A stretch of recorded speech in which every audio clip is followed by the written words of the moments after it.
na halata na ni Senator Marcoleta. Blue ribbon. Bakit nandoon lagi si DOJ Secretary? Di ba sabi nga niya, investigative arm na ba tayo ng DOJ? Bakit iniimbita yung DOJ Secretary? Di ba? Bakit dadalaw yung DOJ Secretary sa ICI? Bakit laging kasama si Secretary Dizon sa mga yung mga anong tawag doon? Yung mga ocular inspection? Hindi ba the Secretary, all the members of the Cabinet are alter egos of the President? Bakit nandoon ang alter ego ng President with members of a commission that is supposed to be independent? Di ba? May powers. Binigyan ng powers. Far-reaching powers. Kailangan pa ba may DOJ? Kailangan pa ba may Secretary ng Public Works na alter ego ng President? Extensions of the personality of the President. Yan ang mga inconsistency. Since na-mention mo kanina, going back po doon sa flood control scandal, since na-mention mo kanina na parang more na lang yung investigation of government on flood control release. And then you said nga na that being DOJ was with the NCI yesterday. For the record po, nalinawan po tayo na hindi na credible, hindi independent yung investigation. I regret to say na it is my firm belief na compromise na ang independence ng ICI with the government's undue and inordinate reliance on the DOJ to do everything. Kita nyo, nahalata na ni Senator Marcoleta. Blue ribbon. Bakit nandoon lagi si DOJ Secretary? Di ba sabi nga niya, investigative arm na ba tayo ng DOJ? Bakit iniimbita yung DOJ Secretary? Di ba? Bakit dadalaw yung DOJ Secretary sa ICI? Bakit laging kasama si Secretary Dizon sa mga yung mga anong tawag doon? Yung mga ocular inspection? Hindi ba the Secretary, all the members of the Cabinet are alter egos of the President? Bakit nandoon ang alter ego ng President with members of a commission that is supposed to be independent? Di ba? May powers. Binigyan ng powers. Far-reaching powers. Kailangan pa ba may DOJ? Kailangan pa ba may Secretary ng Public Works na alter ego ng President? Extensions of the personality of the President. Yan ang mga inconsistency. SMNI, di ba sinasabi nila, yung mga pumunta daw doon sa compound ng Kingdom, walang barel. Di ba kita sa video may mga barel? Ganyan ang pamahalaan natin. You cannot rely on this administration to tell the truth. Puro panliling lang. They say one thing but do another. Yan po ang nakalulungkot sa kasalukuyang administrasyon. Thank you po. And so far, anong assessment natin naman doon sa ginagawang investigation po ng Blue Ribbon under the Senator Lacson? Nakita niyo naman kung paano i-cover up. Tuwing napupunta na kay Martin, ililihis niya. Bago, eto pa ha, eto malalim kong iniisip ito sa Blue Ribbon at sa Senado. Okay. Kapag noong ang ini-enumerate ng mga diskaya ay mga congressmen, wala naman silang ginawa, di ba?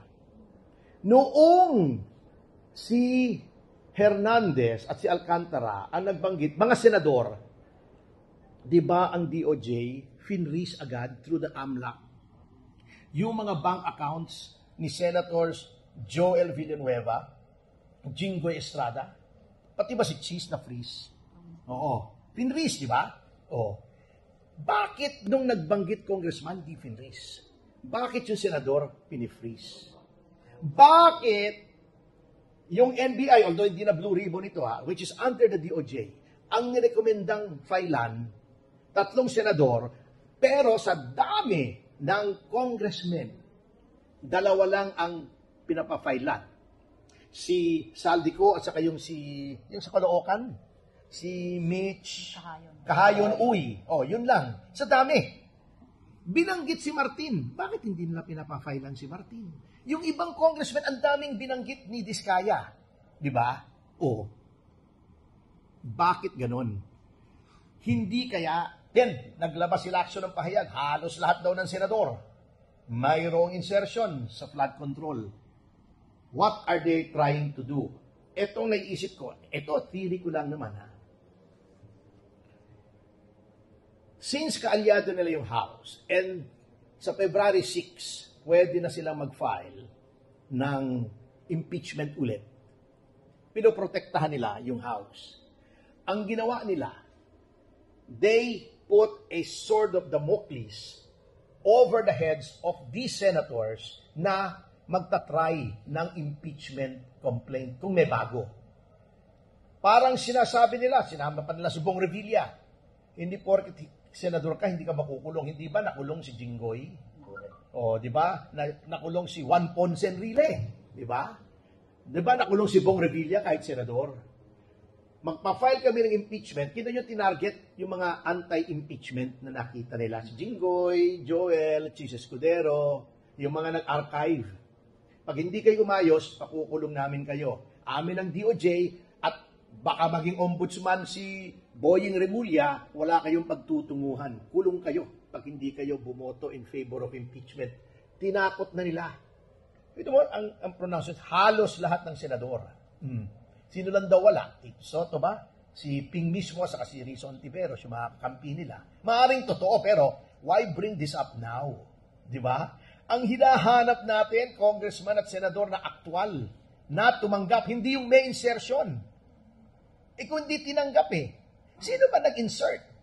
Hindi ba yung small committee, sinasabi ni Toby Chanco sa GAA? Bakit tatakutin mo yung mga senador? May binabalak ito kasi malaking dagok sa kanila nung na-archive yung impeachment kasi natalo sila sa Supreme Court. Plus, pumutok itong flood control, hindi nila malaman kung saan nila kukunin yung perang panuhol na naman doon sa mga pipirma sa impeachment. Ito ang plan B nila. Okay, magpa-impeach tayo. Anyway, kontrolado pa naman natin ang House. Lahat ng dissenters dyan, katulad ni Kiko, Barsaga, ipitin natin, ethics complaint natin. Pagdating sa Senado, may leverage tayo. Umayos kayo or idadawit kayo sa flood control. Kasi kontrolado rin namin yung DOJ at NBI. At baka maging kontrolado rin nila yung ombudsman. So nakikita nyo na yung laro Kasi when you look at it, just player ako you have to look at the board, mga 7, 8 moves ahead. So yan ang nakikita ko dyan. Kaya pinilit nilang palitan, yung blue ribbon, pinilit nilang palitan yung Senate President. Thank you. Promise last na. Biro lang. In-expect ba natin na sana kahit itong si Maping Romualdez mag-resign na rin? Hindi ko alam I hope na he belatedly gets a sense of delicacy kasi hindi lang naman isa at alam nyo, common knowledge naman yan na it goes all the way to the top. Hindi naman magkakaroon ng insertion kung hindi alam ng speaker. Di ba? Yung si Saldico, wala namang saysa yung kanyang pag-resign. Kasi papalit lang doon yung second nominee ng Bicol Saro. Di ba? Ako Bicol ba? Sorry. Ako Bicol. Bicol Saro pa nga. Pala si Boy Bambolias. Si Terry Ridon. Anyway, papalit lang naman so walang epekto sa party list niya. In the meantime, magiging moot and academic yung ethics complaint laban sa kanya. Kasi ang ethics complaint naman, ang sanction lang noon, either suspension or expulsion. How do you suspend or expel someone who has already resigned? Hindi pa makakalkal yung mga dapat makalkal laban sa kanya. So, I think that was a good move on his part. Hindi pa siya subject sa orders ng leadership ng House na, bumalik ka na. Yun ang purpose ng pag-resign niya. Obvious naman. Thank you. Daghang salamat.